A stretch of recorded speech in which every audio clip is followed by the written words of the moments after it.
Assalamualaikum warahmatullahi wabarakatuh. Waalaikumsalam warahmatullahi wabarakatuh. Izinkan saya mengenalkan diri saya sebagai operator, saya sebagai moderator, yaitu Ibu Mayusri. Sebelum kita mulai acara ini, marilah kita buka acara dengan bacaan basmalah bersama-sama. Bismillahirrahmanirrahim. Syukur alhamdulillah kita bisa berkumpul di acara diseminasi budaya positif nanti yang akan dipaparkan oleh Ibu Nigusti Ayu Ngantrianingsih sebagai JGP Angkatan 10. Acara berikutnya adalah sambutan dari Kepala Sekolah SD Negeri Damas Tegar. Kepada beliau kami persilakan. Assalamualaikum warahmatullahi wabarakatuh. Waalaikumsalam. Alhamdulillah, syukurillah, alhamdulillah, alhamdulillah, para bismillah-bismillah, bismillah, waktu datang di lisani al-qawli, alhamdulillah, alhamdulillah, yang saya hormati Bapak Ibu Dewan Guru, SD Negeri Damas 3, yang saya hormati Ibu Hamid, selaku DGP yang hari ini akan mendiseminasikan budaya positif di sekolah. Bapak Ibu, pertama-tama marilah kita panjatkan puji syukur kehadirat Allah Subhanahu wa taala yang mana pada pagi hari ini kita akan menyimak bersama bagaimana budaya positif harus ditanamkan, harus kita lakukan di sekolah. Nanti akan secara detail dijelaskan oleh Bu Nuning. Ini patut kita syukuri agar di sekolah kita ada perubahan-perubahan. Walaupun sekecil apapun perubahan itu, tetapi kalau berubah dari kebiasaan-kebiasaan lama itu sudah bagus. Shallallahu ala Nabi sallallahu alaihi wasallam, selalu kita aturkan kepada beliau junjungan kita Nabi besar Muhammad sallallahu alaihi wasallam, yang mana berkat beliau kita bisa mengenyam pendidikan agama Islam sehingga kita bisa membedakan memanfaatkan budaya. Bapak Ibu Dewan Guru yang sangat saya banggakan, sangat saya cintai, yang sangat saya hormati, marilah kita mengikuti diseminasi budaya positif ini dengan sebaik-baiknya. Kita serap ilmu dari yang akan dimulai oleh CGP Nigusti Ayu Ngantrianingsih, yang beliau sebagai CGP Angkatan 10, sehingga ilmu yang beliau dapatkan selama belajar 2 bulan terakhir itu akan diseminasikan kepada Bapak Ibu, sehingga diharapkan apa yang telah dijelaskan oleh Ibu Nuning menjadi referensi bagi Bapak Ibu untuk berubah di kelas kita masing-masing maupun di sekolah. Bapak Ibu yang sangat saya banggakan, mari kita ikuti kegiatan ini dengan sebaik-baiknya, dengan semaksimal mungkin. Kalau ada sesuatu yang perlu ditanyakan atau didiskusikan, Bapak Ibu dipersilakan untuk angkat tangan, dan saya harap Ibu Nuning mengajak OB dengan seaktif mungkin sehingga tidak menjadi monolog seperti kampanye. Ajak rekan-rekan guru ini untuk berdiskusi, minta umpan balik apa yang masih kurang, apa yang sudah baik kita tingkatkan terus, kita perbaiki terus sehingga ada perubahan walaupun sekecil apapun di sekolah. Itu 2 hal yang perlu saya sampaikan kepada Bapak Ibu. Saya kira demikian. Mari kita ikuti dengan sebaik-baiknya. Billahi taufiq wal hidayah. Wassalamualaikum warahmatullahi wabarakatuh. Terima kasih atas sambutannya. Agar acara kita berjalan dengan lancar dan membawa hikmah, marilah kita berdoa dan akan dipimpin oleh Pak Pranoto pada beliau kami berdoa. Warahmatullahi wabarakatuh. Untuk acara ini supaya kita diberikan dengan lancar, kita berdoa menurut agama kita masing-masing. Berdoa mulai.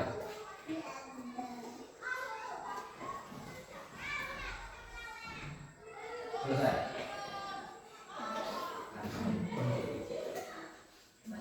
Terima kasih Bapak Ibu, itulah rangkaian acara kita hari ini. Apabila ada salah kata, saya maaf yang sebesar-besarnya. Saya moderator mengucapkan wassalamualaikum warahmatullahi wabarakatuh. Acara akan dilanjutkan oleh narasumber kita. Assalamualaikum warahmatullahi wabarakatuh. Waalaikumsalam warahmatullahi wabarakatuh. Alhamdulillah, terima kasih pada hari ini kita dapat untuk pemaparan diseminasi budaya positif. Agenda yang pertama pembukaan, mengerti dan eksplorasi konsep serta refleksi. Capaian umum dalam materi ini adalah memahami konsep pendidikan menurut Ki Hajar Dewantara dihubungkan dengan konsep budaya dan lingkungan positif di sekolah yang berpihak pada murid. Seperti yang pernah saya jelaskan kemarin, tentunya Bapak Ibu sudah paham tentang pembelajaran yang berpihak pada murid. Yang kedua, melakukan evaluasi dan refleksi tentang praktek disiplin pendidikan Indonesia secara umum untuk mendapatkan pemahaman baru mengenai konsep disiplin positif untuk menciptakan murid dengan profil belajar dan siswa. Yang ketiga, memahami peran guru untuk membangun budaya positif dengan menerapkan konsep disiplin positif dalam berinteraksi dengan murid.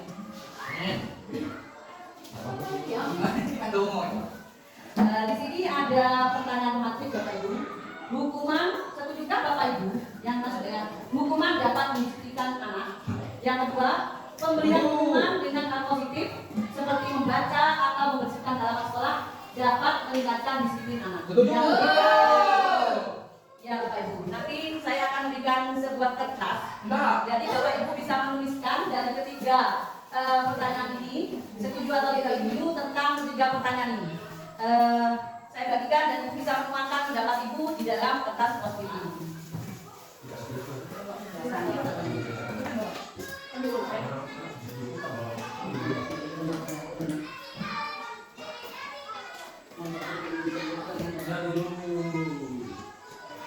Alasannya apa Bapak Ibu? Kalau memang setuju alasannya apa?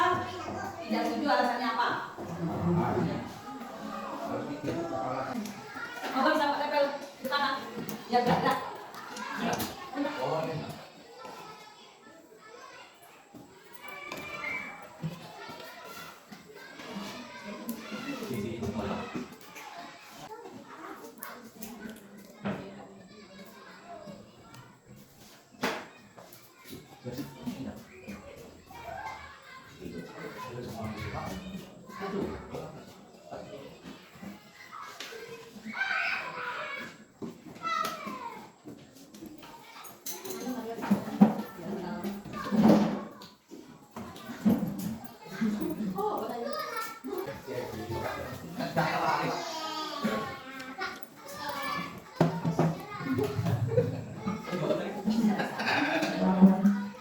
Bapak Ibu, di sini Bapak Ibu sudah memberikan saran atau pendapat, setuju atau tidak setuju dengan apa yang ada depan ini. Di sini rata-rata Bapak Ibu setuju dengan bahwa hukuman dapat mendisiplinkan anak dan hukuman bisa memberikan dapat meningkatkan disiplin anak. Memberi penghargaan dapat meningkatkan motivasi. Memberi penghargaan ini misalkan kalau ada siswanya bagus semua atau apa, Bapak Ibu berikan hadiah, gitu ya, atau pujian. Oh bagus, nilainya bagus, gitu. Mari kita untuk mendalami ini, apakah jawaban Bapak Ibu itu benar atau salah? Kita akan belajar tentang topik budaya positif. Yang pertama, disiplin positif dan nilai-nilai berdasarkan universal. Yang kedua, teori motivasi, hukuman dan penghargaan, restitusi. Yang ketiga, keyakinan kelas. Yang keempat, kebutuhan dasar manusia dan dunia berkualitas. Yang kelima, 5 posisi kontrol, restitusi ya, 5 posisi kontrol yang harus kita miliki. Yang keenam, segitiga restitusi. Segitiga restitusi ini Bapak Ibu, ini penyelesaian masalah. Ketika murid kita mempunyai masalah, kita dapat menyelesaikan dengan segitiga restitusi. 5 posisi kontrol. Ketika murid kita itu membuat kesalahan dalam kelas ya, dalam pelajaran, misalkan kita menangkap ada murid yang hanya bermain, kita itu bisa menjadi posisi kontrol. Ada 5 posisi kontrol. Yang pertama, sebagai teman, bentuknya ya. Yang pertama, pembelajaran disiplin positif dan nilai-nilai balikan besar. Coba Bapak Ibu, ini ada sebuah kegiatan untuk perubahan sebuah paradigma. Bapak Ibu, saya harus menempatkan tangan. Misalkan dalam tangan itu, kita menyimpan sesuatu yang sangat rahasia. Jatah kita sebagai orang yang menempatkan tangan, ya, posisi kita sebagai A. Menempatkan tangan erat, seolah-olah di dalam kepala ini ada sesuatu yang orang lain tidak boleh tahu. Nah, si B berusaha untuk mencoba si A yang menempatkan tangan ini membukanya. Apakah Bapak Ibu akan membuka dengan rayuan apapun ketika si B meminta Bapak Ibu membuka kepala kali? Kalau menurut Bapak Ibu? Tergantung situasi ya, atau tergantung siapa yang ingin membuka ini ya Bu? Ya, kalau menurut Bu Betty, apakah akan membuka kepala ini ketika orang lain meminta? Tidak, kenapa Bu? Oh, komitmen. Berarti Bu Betty memegang sebuah komitmen yang tidak harus orang tahu, ya Pak? Kalau kayak ibu tahu kalau ibu sudah membaca atau lupa? Oh begitu ya Pak. Oke, dan ada tiga persepsi ya. Yang pertama akan membuka tergantung siapa yang minta. Ya. Yang kedua tidak akan membuka. Yang ketiga akan membuka ketika mendapatkan hadiah yang besar yang diinginkan gitu ya Bapak Ibu. Betul, ada begitu. Ini perubahan paradigma teori kontrol kita ya, teori kontrol atau teori pilihan. Ilusi kontrol, namanya ilusi bayangan. Ilusi guru mengontrol murid. Berangkat-angkat itu sebagai orang yang bisa mengontrol murid. Yang kedua, ilusi bahwa kritik dan membuat merasa bersalah. Jadi apa yang kita katakan itu kita berangkat-angkat kalau kita berkata pada murid kita akan merasa bersalah. Yang ketiga, ilmu bahwa semua penguatan efektif bermanfaat. Jadi penguatan yang anak nakal ya harus kamu itu kita ilusi itu bermanfaat akan bisa mengubah anak. Keinginan, ilusi bayangan. Yang keempat, ilusi bahwa orang dewasa memiliki hak untuk memaksa. Dalam pikiran kita, karena kita orang tua, yang lebih tua bisa atau punya hak untuk memaksa anak. Berikutnya, perubahan paradigma, stimulus respon teori kontrol atau teori pilihan. Siapa sesungguhnya yang memiliki teori kontrol? Stimulus respon, kita mencoba mengubah orang agar berpandangan sama dengan kita. Jadi kita stimulus itu tantangannya. Kita mencoba mengubah orang agar berpandangan sama dengan kita. Teori kontrolnya, kita berusaha memahami pandangan yang orang lain tentang dunia. Maksudnya, ketika kita ingin mencoba mengubah orang agar berpandangan sama dengan kita, berarti kita teori kontrolnya harus berusaha memahami, harus paham dulu dengan orang tersebut. Yang kedua, stimulus kedua, perilaku buruk dilihat sebagai suatu kesalahan. Pada kenyataannya, semua perilaku buruk atau yang dilakukan anak itu, kesalahan yang dilakukan anak itu punya tujuan. Anak-anak nakal punya tujuan, anak-anak yang terlambat ada tujuannya apa ya? Terus yang ketiga, orang lain bisa mengontrol saya. Teori kontrolnya kenyataannya hanya saya yang bisa mengontrol saya. Kalau orang lain itu belum tentu bisa mengontrol diri saya. Yang keempat, saya bisa mengontrol orang lain. Saya bisa mengontrol dunia orang ini. Pada kenyataannya saya tidak bisa mengontrol orang lain. Karena apa? Saya itu orang lain bisa berubah karena dari keinginan prinsip dari diri kita sendiri. Jadi kalau dipaksa orang kayaknya belum tentu mau. Terus yang kelima, pemaksaan ada pada saat dibutuhkan gagal. Jadi ketika sudah dibujuk, kita memaksa. Pada teori kontrol, kolaborasi dan konsensus menciptakan jalan. Jadi kita itu tidak perlu memaksa. Jika membujuk sudah gagal, kita akan memaksa kita tidak bisa. Cara lain adalah kita berkolaborasi atau berdiskusi bagaimana agar bisa buka bedanya seperti itu. Yang keenam, model berpikir menang kalah. Menang kalah. Jadi kita itu teori kontrolnya model berpikirnya menang, tidak ada yang kalah. Jadi kita harus berpikiran selalu menang, tidak ada menang kalah. Disiplin positif, teori kontrol disiplin positif ini dikemukakan oleh Dr. William Blazer. Kenapa Bapak Ibu dengan Dr. William Blazer? Sama Bapak Ibu, saya cuma kenal ini juga baru belajar ini, saya kenal tentang teori kontrol ini yang ditentang oleh Dr. William Blazer. Di sini teori kontrol ini yang pertama, Anda tidak bisa mengontrol orang lain, hanya Anda yang bisa mengontrol diri Anda. Maka disiplin, belajar kontrol diri dengan menggali potensi kita agar tercapai tujuan mulia, yaitu sesuatu menjadi seseorang yang kita inginkan berdasarkan nilai-nilai yang kita hargai. Jadi kita itu harus bisa mengontrol diri kita sendiri, terutama sebelum kita mengontrol orang lain, kita harus lihat posisi kita sendiri, bagaimana kita, apakah sudah baik atau bagaimana. Yang punya teori motivasi. Teori motivasi ini, misalkan sebuah perilaku itu katanya tadi perilaku setiap anak itu melakukan sesuatu pasti punya tujuan. Kenapa anak itu nakal? Tujuannya apa? Oh, ingin dikenal guru, ingin disayang guru, bisa seperti itu. Nah, teori motivasi ini yang pertama untuk menghindari hukuman. Ini motivasi ekstrinsik dari luar. Jadi anak itu akan disiplin, akan memakai topi, akan memakai dasi karena takut dihukum, menghindari hukuman. Yang kedua, untuk mendapatkan imbalan. Misalkan anakku, saya selesai dulu. Tadi bicara yang selesai akan mendapatkan hadiah. Makanya anak-anak itu melakukan pembelajaran lebih cepat karena ingin imbalan. Yang berikutnya untuk menghargai diri sendiri. Nah, ini Bapak Ibu yang saya maksud tadi untuk menghargai diri sendiri. Misalkan kita datang pagi bukan karena kita ingin mendapatkan imbalan, ingin mendapatkan pujian, tetapi untuk menghargai diri kita sendiri. Nah, nilai-nilai kebajikan universal itu nanti mengarah ke keyakinan kelas. Sekarang model berpikir menang. Jadi tidak ada model berpikir menang kalah. Kita berpikir kita harus menang dan menang. Nah, ini bisa kita lakukan dengan cara berkolaborasi. Jika kita punya masalah, kita tidak bisa menyelesaikan, kita lebih baik melakukan kolaborasi dengan teman sejawat atau dengan kepala sekolah atau LPS sekolah yang lain. Bisa dengan komite atau majikan bagi murid. Ini 5 posisi kontrol. Yang pertama, ini tadi ya, hukuman dapat mendisiplinkan anak berhubungan dengan ini. Di sini ada 5 posisi kontrol. Yang pertama, penghukum. Berarti tadi Bapak Ibu yang setuju dengan hukuman adalah bisa didisiplinkan anak, bisa termasuk sebagai posisi kontrolnya sebagai penghukum. Yang kedua, membuat rasa bersalah. Ada yang dengan dinasihati, akhirnya nanti anak itu sadar dan merasa bersalah. Yang ketiga, teman. Jadi kita dengan anak-anak itu ketika anak punya masalah itu kita berlaku sebagai teman. Jadi bicaranya itu selayaknya kita teman, bukan guru ya. Jadi anak-anak tidak takut untuk menjelaskan isi hatinya. Yang keempat, memantau itu jadi kita itu posisi kita selalu memantau perkembangan anak didik kita, mulai dia nanti awalnya kelas 1 bagaimana, nanti kelas 2 bagaimana, dan seterusnya. Yang kelima, manajer. Bapak Ibu tahu istilah manajer ya? Manajer. Nah, kalau manajer itu berarti apa? Mengatur. Sebagai mengatur, mengarahkan ya, seperti itu. Terus di sini ada realitas kebutuhan kita berbeda-beda. 5 kebutuhan dasar manusia. Yang pertama, manusia itu ingin hidup, bertahan hidup. Yang kedua, kemanusiaan, ingin berkuasa. Ya. Yang kelima, kasih sayang dan rasa diterima. Kita itu butuh kasih sayang dan kita itu butuh diterima oleh lingkungan kita. Yang keempat, kesenangan. Kita juga butuh senang, Bapak Ibu. Yang kelima, kebebasan. Kita tidak boleh bebas, kita tidak selalu harus ditekan.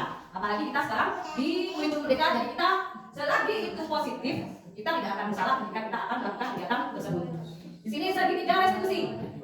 Segitiga restitusi ini Bapak Ibu ada 3 tahapan. Ketika kita memanggil anak yang punya masalah, kita yang pertama menstabilitaskan identitas. Anak dipanggil, kita tanya, guru tadi dengan katanya kamu mau mukul sebentar. Kenapa kamu kok mukul? Itu tahapan menstabilkan. Jadi anak yang awalnya nangis, emosi, sudah mulai bereda. Yang kedua, validasi kebutuhan. Jadi tanya kenapa kamu melakukan itu, kenapa kamu hanya dipukul. Yang ketiga, menanyakan keyakinan kelas. Keyakinan kelas, menanyakan keyakinan kelas Bu yang ada di kelas. Yang berikutnya nanti saya bahas tentang keyakinan kelas lebih dalam lagi. Ini Bapak Ibu, apa yang ada dalam benak Bapak Ibu sekalian tentang kata disiplin. Mematuhi disiplin Bapak Ibu.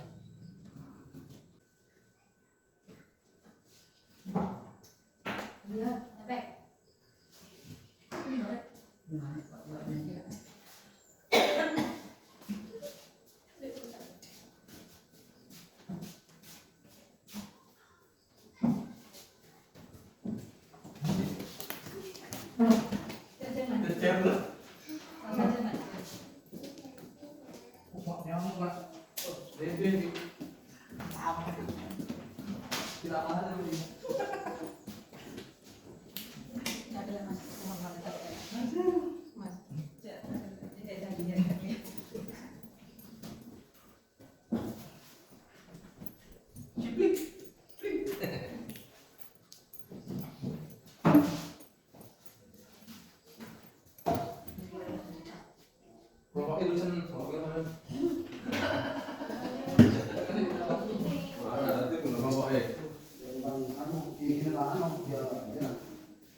Baik Bapak Ibu, di sini sudah ada makna disiplin.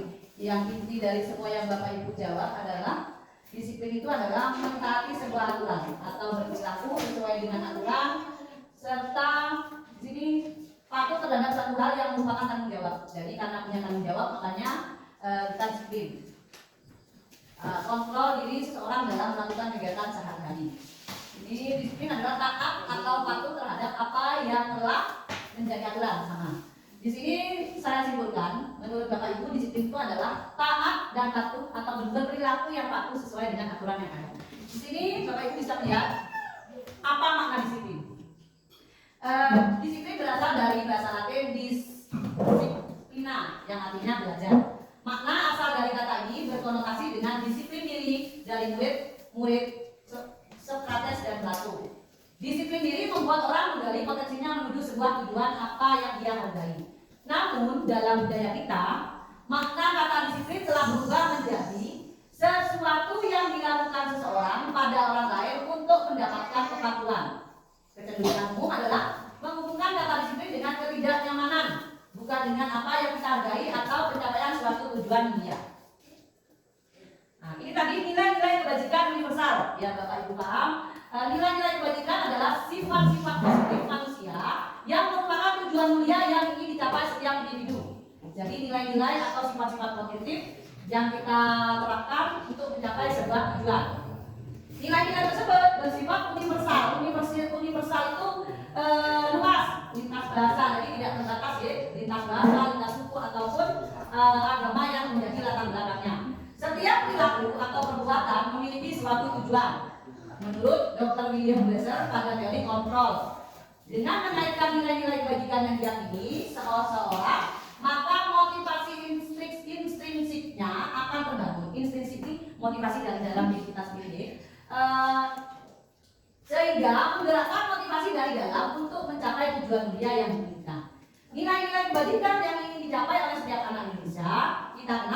profil pelajar Pancasila. Jadi nilai-nilai kebajikan itu adalah yang pertama, beriman, bertakwa pada Tuhan Yang Maha Esa dan berakhlak mulia. 2. Berkomunikasi global. 3. Gotong royong. 4. Mandiri. 5. Kreatif. 6. Bernalar kritis. Yang kedua adalah pembelajaran teori motivasi, hukuman dan penghargaan serta restitusi. Yang pertama, teori motivasi perilaku manusia. 1. Untuk menghindari ketidaknyamanan atau hukuman, apa yang akan terjadi apabila anak tidak melakukannya? Ini termasuk motivasi eksternal. Yang kedua, untuk mendapatkan imbalan dari orang lain atau institusi, apa yang akan saya dapatkan apabila saya melakukannya? Ini eksternal juga, kita melakukan karena ingin imbalan hadiah. Yang ketiga, untuk menghargai diri sendiri. Saya akan menjadi orang seperti apa? Itu motivasi internal. Jadi perilaku manusia itu kita lakukan karena ada beberapa motivasi. Yang pertama, eksternal dari luar. Kita ingin dipandang orang, kita ingin lihat orang bagus, itu eksternal ya. Tapi ada yang internal. Internal itu dari diri kita. Jadi begini, mau ingin jadi apa kita ke depannya? Itu internal. Jadi ketika kita ingin maju, kita harus melakukan apa gitu. Itu internal Bapak Ibu. Yang berikutnya, menurut Ki Hajar Dewantara, merdeka ya, merdeka. Merdeka itu artinya tidak hanya terlepas dari perintah, akan tetapi juga cakap buat memerintah diri sendiri. Jadi kita tidak hanya harus diperintah, tolong buat modul pelajaran. Kita tidak usah menunggu diperintah. Kita harus sudah bisa memerintah diri sendiri. Jadi tidak usah menunggu perintah dari kepala sekolah. Kita harus memerintahkan diri sendiri untuk membuatnya. Dihukum oleh penghargaan. Ini bahwa penghargaan berlaku sama dengan hukuman. Penghargaan itu sama dengan hukuman dalam artian meminta atau membujuk seseorang melakukan sesuatu untuk memenuhi suatu tujuan tertentu dari orang yang meminta atau membujuk. Dorongannya eksternal dan akan ada faktor ketergantungan beberapa dampak dari pemberian penghargaan. Misalkan kita sering memberikan hadiah terhadap anak-anak, itu kalau kita lakukan terus-menerus akan menjadi sebuah kebiasaan. Nantinya anak-anak ketika menjawab benar terus tidak dikasih penghargaan atau hadiah akan bertanya, ya, berpengaruh jangka pendek dan jangka panjang. Penghargaan tidak efektif. Penghargaan itu merusak hubungan. Jadi kadang temannya ini kadang tidak dapat hadiah. Penghargaan mengurangi ketepatan. Kadang anak-anak yang tidak dikasih hadiah mengerjakannya lambat. Penghargaan itu menurunkan kualitas.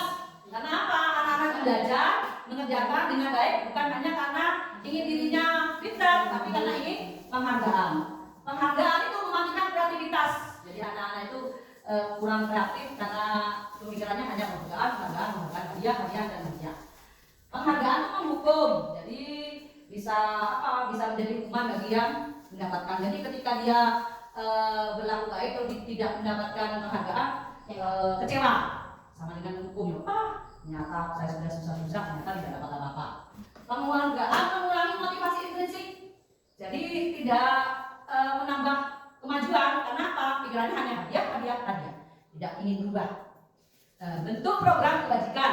Nah, di sini apresiasi kebajikan atau apresiasi. Dalam memberikan apresiasi atau pengakuan menilai terhadap anak, perlu diingat beberapa hal.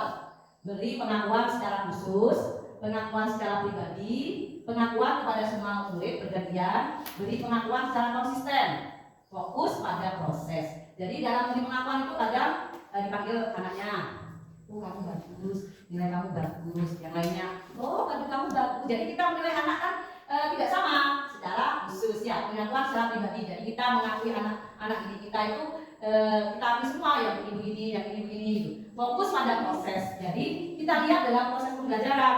Jadi kita bisa memberi pengakuan, anak itu aktif, anak itu apa gitu ya. Contoh pengakuan atau apresiasi kebajikan. Pembuka, kemarin saya perhatikan nilai kebajikannya, rasa empati besar sekali. Maksudnya itu pengakuan. Kemarin saya perhatikan kamu datang pagi, besok datang pagi lagi ya, sudah bagus. Itu kan mengakui. Jadi anak itu besoknya bisa datang pagi lagi karena kita mendapatkan pengakuan. Saya nilai sama guru saya bagus, jadi besok datang pagi lagi.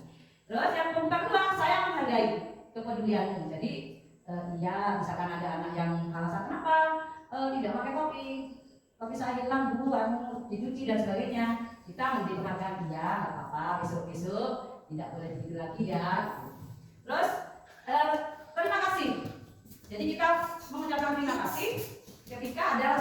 tanggung jawab. Ya. Misalkan anak-anak kalau di kelas kotor, dipungut kertasnya. Kita mendapat terima kasih karena anak bertanggung jawab dengan kebersihan kelas. Hukuman dan konsekuensi. Ini Bapak Ibu saya punya sebuah lembaran. Ibu sama Bapak bisa menentukan kalimat ini merupakan hukuman atau konsekuensi. Karena konsekuensi dan hukuman itu beda-beda tipis. Hukuman adalah ketika kita melanggar peraturan. Kalau konsekuensi kita berikan ketika kita melanggar sebuah peraturan atau keyakinan yang telah kita buat bersama. Ini Bapak Ibu, monggo jadikan tentukan ini hukuman atau konsekuensi.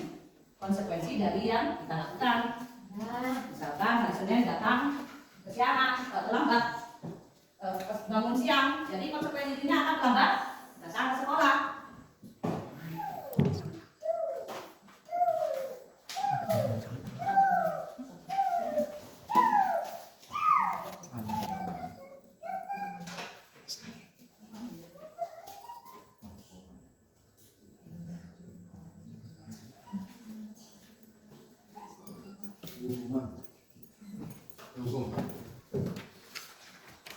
Ya, hukuman dan konsekuensi.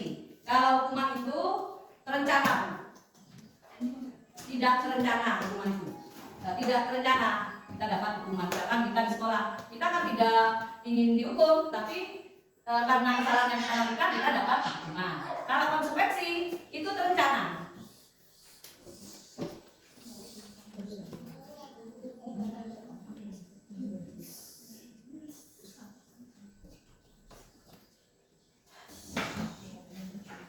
Ibu pegang saja Bu, nanti kita lihat. Enggak, nanti saya Ini. apakah jawaban itu benar atau salah? Ampun ya? Kita lihat jawaban Bapak Ibu. Mencatat 100 kali di dalam buku kalimat saya tidak akan terlambat lagi karena terlambat di sekolah itu hukuman. Lari mengelilingi lapangan basket 2 kali karena terlambat hadir di sekolah itu termasuk hukuman. Yang ketiga, push up 15 kali karena tidak menggunakan masker ke sekolah. Itu hukuman. Menggantikan kertas tugas teman yang telah dicoret. Konsekuensi. Membersihkan tumpahan air di meja karena tersenggol, konsekuensinya kita harus membersihkan. Murid disuruh untuk tidak mengenakan sepatu seharian. Itu masuk hukuman. Lari mengelilingi lapangan basket 2 kali karena terlambat 10 menit untuk pelajaran olahraga. Konsekuensi. Kenapa kok konsekuensi? Mungkin sudah ada kesepakatan.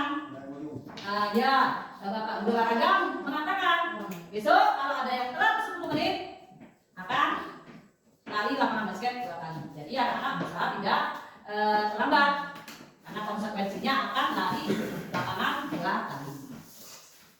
Perbedaan hukuman dan konsekuensi. Ini Bapak Ibu.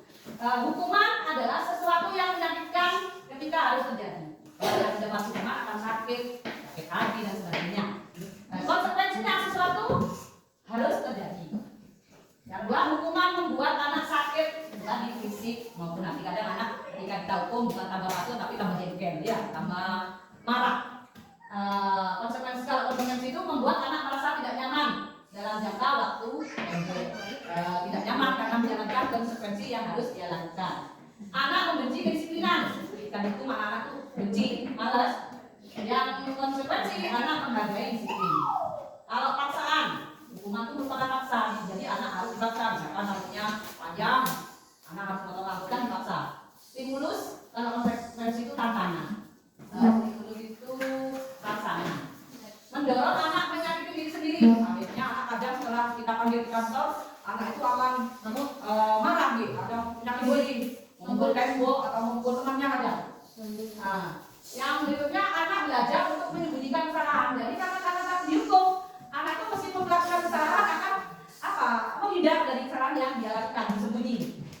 Marah, rasa bersalah, dipermalukan, merasa tidak dihargai. Jadi kadang anak yang dihukum itu marah, malu dan merasa tidak dihargai karena malu di depan teman-temannya dihukum. Kalau konsekuensi kehilangan hak, dibuat tidak nyaman, diasingkan untuk sementara. Jadi kadang konsekuensi itu anak bisa menjadi kehilangan haknya. Misalkan seperti tadi, biasanya anak itu pelajaran olahraga karena dia konsekuensinya harus lari, jadi tidak bisa mengikuti pembelajaran.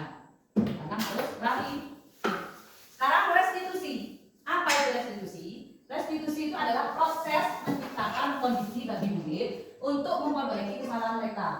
Jadi anak-anak diberikan sebuah kondisi untuk memperbaiki kesalahan mereka, sehingga mereka bisa kembali pada kelompok mereka dengan karakter yang lebih kuat. Restitusi juga merupakan proses kolaboratif yang mengajarkan murid untuk mencari solusi untuk masalah mereka dan membantu murid berpikir tentang orang seperti apa mereka, ingin menjadi apa, dan bagaimana mereka harus berperilaku memperlakukan orang lain. Di sini ada identitas gagal, sama seperti hukuman, konsekuensi, restitusi. Ya, kalau hukuman sesuatu yang menyakitkan harus terjadi. Kalau konsekuensi sesuatu harus terjadi, restitusi merupakan pilihan. Identitas sukses gagal itu teks. Ciri-ciri restitusi. Restitusi. Yang pertama, bukan untuk menebus kesalahan, namun untuk belajar dari kesalahan.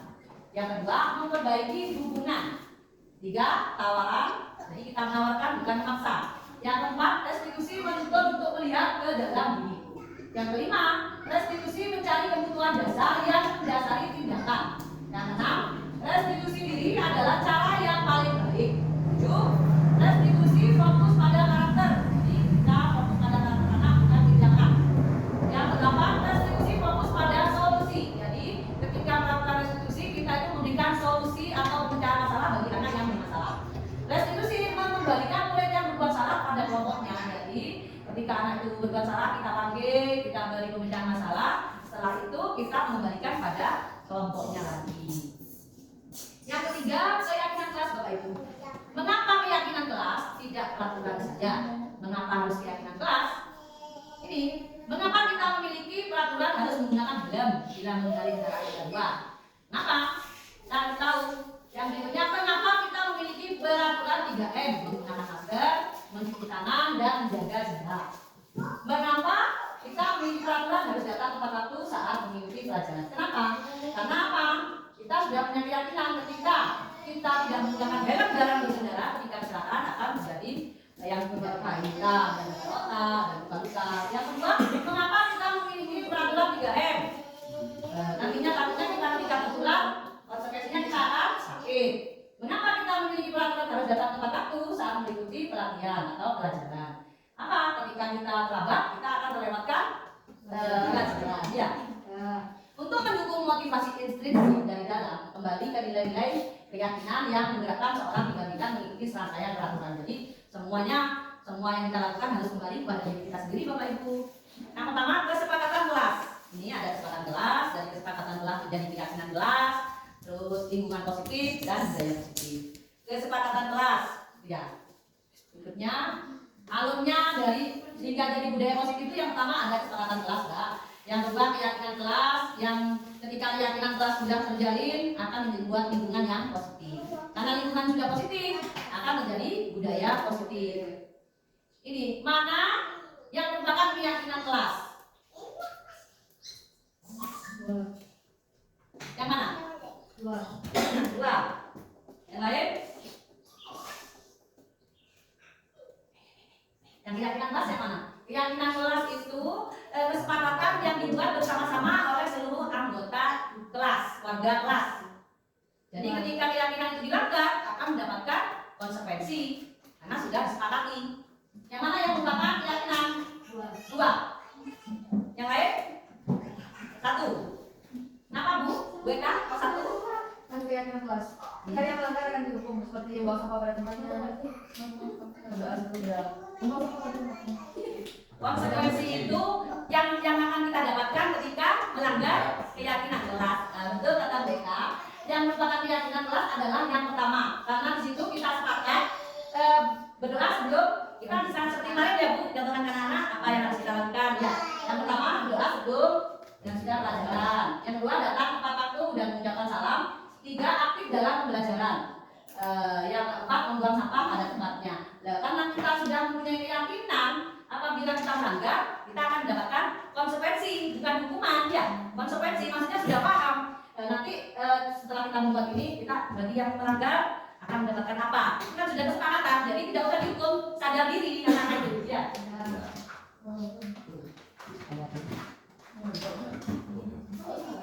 Oke, Kegiatan pendalaman keyakinan kelas tabel T dan Y. Contohnya ini, hormat. Kami meyakini bahwa sangat penting untuk menghormati semua orang dan barang milik orang lain. Dalam bekerja, kami meyakini bahwa sangat penting untuk mengerjakan. Jadi penting untuk mengerjakan yang berikutnya diterima dan dimiliki. Kami meyakinkan bahwa sangat penting untuk merasa diterima. Jadi kita penting itu kita diakui lah, diterima itu diakui. Misalkan datang ke SD, oh diakui kalau bapak ibu adalah guru di SD. Ini hormat ya, tampak seperti, misalkan gini, tampak seperti itu kelihatannya datang tepat waktu, tapi tidak tampak seperti sering hadir terlambat. Aslinya itu sering hadir terlambat, tapi tampaknya seperti datang tepat waktu. Mengapa teman dan guru setiap hari menyapa teman dan guru setiap hari? Pada seharusnya itu menyapa teman dan guru setiap hari. Assalamualaikum guru, anak-anak teman-teman. Pada nyatanya tak acuh pada teman dan guru itu tabel T ya. Jadi hormat tabel Y. Terdengar satu orang berbicara, yuk saya bantu, kita bisa selesaikan ini bersama. Terima kasih. Terdengarnya kita itu selalu berterima kasih, kita itu sering membantu, ya terdengarnya. Tapi terlihatnya berempati terhadap ini perasaan orang lain. Terlihat itu kita berempati, maksudnya yuk saya bantu, terdengarnya saya bantu. Itu kan terlihat terempati itu suka membantu, empati. Terus berperilakunya tersenyum, ramah, senyum. Itu cara berperilakunya ya. Itu contohnya. Kegiatan dalam keyakinan kelas tadi sudah ini peraturan selalu kembalikan buku ke tempatnya. Keyakinan kelasnya itu tanggung jawab. Dilarang mengganggu orang lain. Berarti masuk dalam menghormati orang lain. Ini antara peraturan dan keyakinan kelas bedanya ya. Ini kalau peraturan selalu kembalikan buku ke tempatnya. Kalau keyakinan kelas masuk dalam bertanggung jawab. Dilarang mengganggu orang lain. Di keyakinan kelasnya tertulis menghormati orang lain. Di peraturan hadir di sekolah 15 menit sebelum pembelajaran dimulai. Pada kalimat keyakinan kelas menghormati orang lain dan berkomitmen. Jadi komitmen harus hadir tepat waktu. Dilarang melakukan kekerasan. Itu masuk menghormati orang lain juga dan keselamatan. Jadi menjaga keselamatan orang lain. Dilarang menggunakan narkoba. Masuk pada kesehatan. Bergantian atau menunggu giliran, menghormati orang lain, bersabar. Jadi kalau menunggu antri, itu keyakinan kelasnya bersabar. Gunakan masker, masuk ke dalam kesehatan dan keselamatan. Jangan berlari di kelas atau koridor, itu keselamatan dan kesehatan.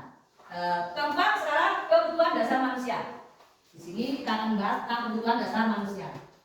Kelima, kebutuhan dasar manusia. Manusia itu mempunyai 5 kebutuhan dasar. Yang pertama, penguasaan. Manusia itu ingin berkuasa, ya, ingin menguasai dalam segala hal. Yang kedua, kesenangan. Manusia itu butuh kesenangan, butuh refreshing, healing ya. Terus ada bertahan hidup. Manusia itu butuh bertahan hidup. Kita bertahan hidup dengan cara bagaimana caranya? Bekerja, makan dan sebagainya. Terus kasih sayang dan rasa diterima. Kita juga butuh kasih sayang. Ya, kasih sayang itu bukan hanya yang sayang Bapak Ibu.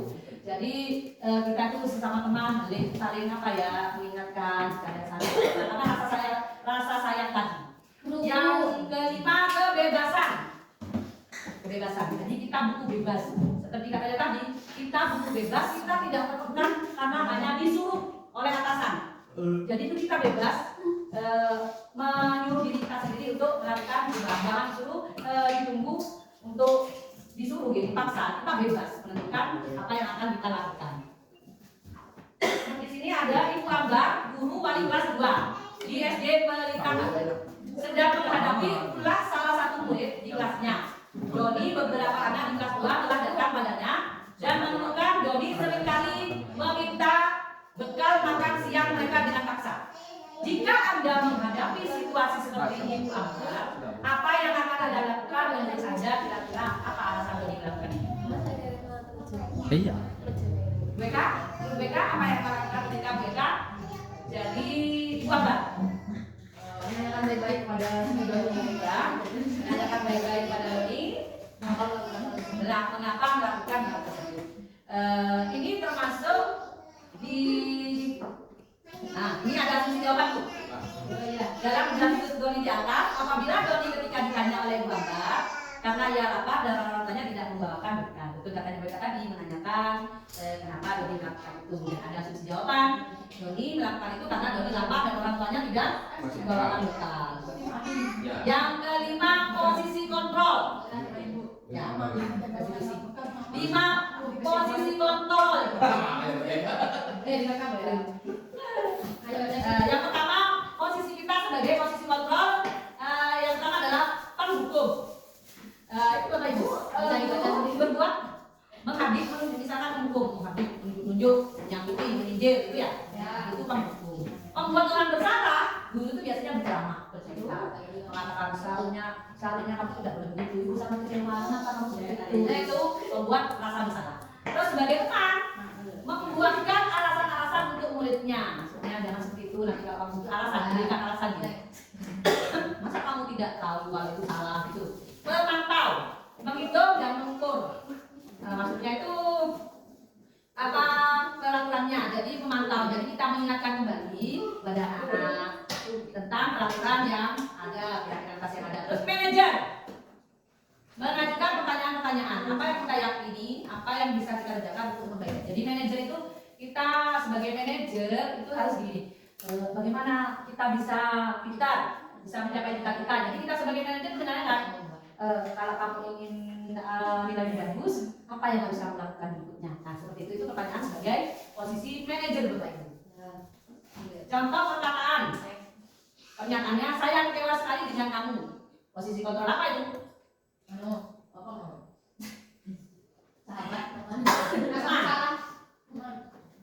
Ibu pegang sendiri jawabannya ya. Kamu tidak pernah benar melakukannya. Posisi kontrol apa? Hukum. Ayolah lakukan demi ibu bapak. Nah, apakah kamu mau mendapatkan stiker bintang hari ini? Mau. Termasuk? Bagaimana kamu bisa menyelesaikan masalah ini? Kamu selalu yang paling terakhir. Coba kita cek jawaban Bapak Ibu dalam artinya betul masalah. Nah, jadi bagaimana kamu bisa menyelesaikan masalah? Jadi ketika kita menanyakan ke depannya kamu bagaimana, itu manajer. Kalau kamu hukum, kamu tidak pernah benar melakukannya.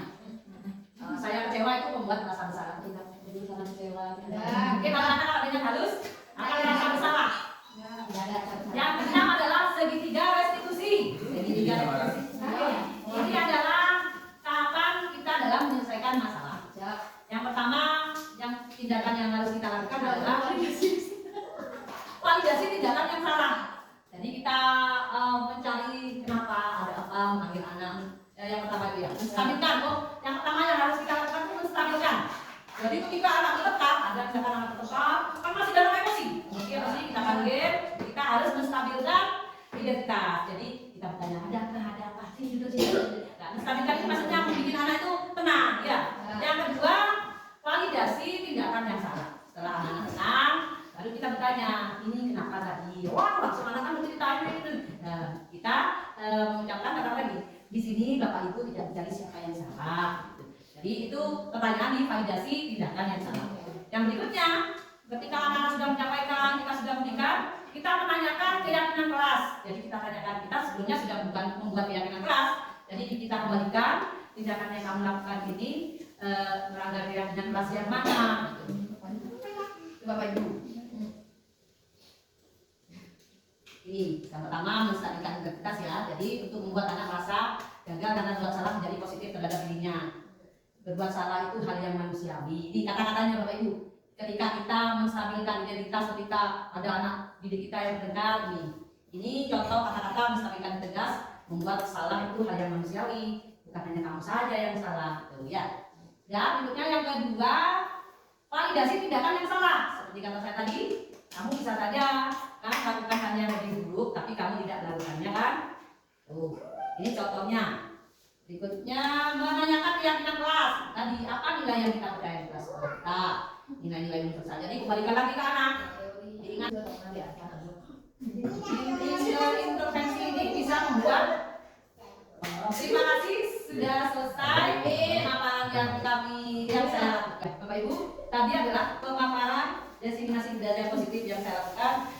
Semoga bermanfaat bagi Bapak Ibu tentang apa yang saya informasikan. Saya mohon Bapak Ibu bisa memberikan umpan balik tentang apa yang telah saya paparkan tadi. Menurut Bapak Ibu, di mana kekurangan saya dan saya memberikan pemaparan ini. Monggo, Lesi. Mulai. Monggo, kamu sampai lagi. Menurut saya, diseminasi yang disampaikan oleh Bu Gusti sudah baik. Saya harapkan nanti yang perlu ditingkatkan adalah langsung memberikan contoh nyata di sekolah dulu. Itu. Terima kasih. Hanya itu yang saya sampaikan. Yang lain, BK. Untuk pemaparannya tadi dari gunanya sudah jelas, sudah kita terima. Nanti tinggal penerapannya saja nanti di kelas atau di sekolah ini. Oke. Baik, Bapak Ibu, alhamdulillah, terima kasih. Umpan baliknya akan saya tindak lanjuti dan akan saya lakukan bersama di pengadilan sekolah kita. Lanjutkan. Baiklah, saya akhiri desiminasi budaya positif ini. Wabillahi taufiq wal hidayah. Wassalamualaikum warahmatullahi wabarakatuh.